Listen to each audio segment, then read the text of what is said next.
Where this kind of all stems from is being like a teenager, right? Like being,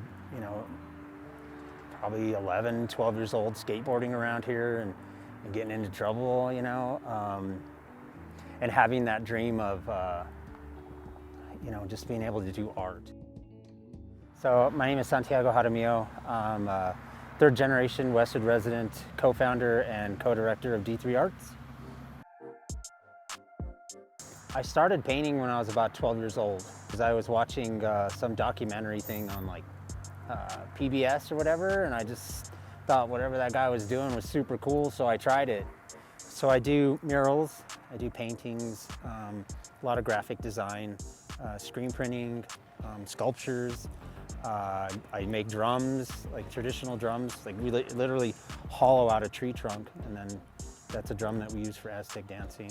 And then I make Aztec dancing stuff.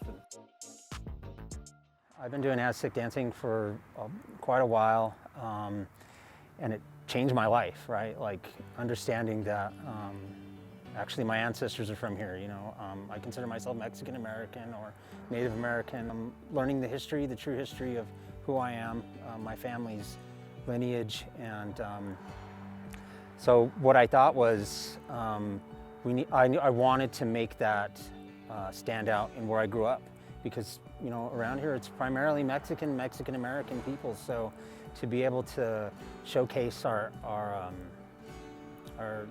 ancestors and our beliefs, and to try to kind of like make a statement that we're here, we're from here, that this whole idea we're from somewhere else or we're illegals is just not true, and that this could be like a conversation piece, in the sense that like what does all this mean, and I've actually been able to do that with a lot of people who didn't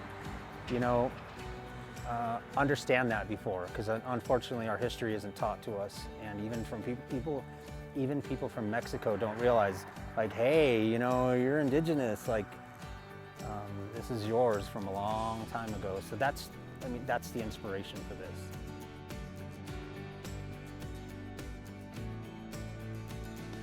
But also having the unfortunate experience of getting really into drugs and alcohol and being homeless, and so that having that experience and kind of surviving that, now it being like a way to give back to the community, a way to connect with some of the young people around here. That's so important to me.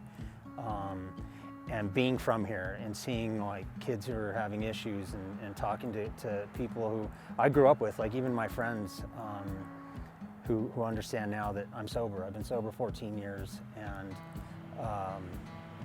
saying, hey, you can get help too. If I can do it, you can do it. And I always tell people that or people in the community, especially young people, I'm you. I'm you. So I know where you're at.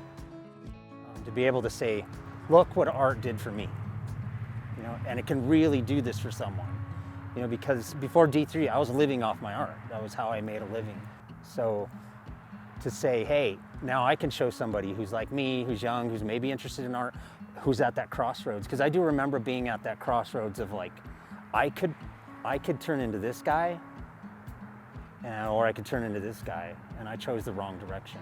So hopefully what we can be is that person who's standing in that middle spot and going, well, we can show you this way. You might do some of that stuff, but we'll show you, through our personal experience and the know-how and doing things right and wrong, maybe we can help you. And also just even if you take that road and you do stuff that you kind of regret, like that's not the end for you.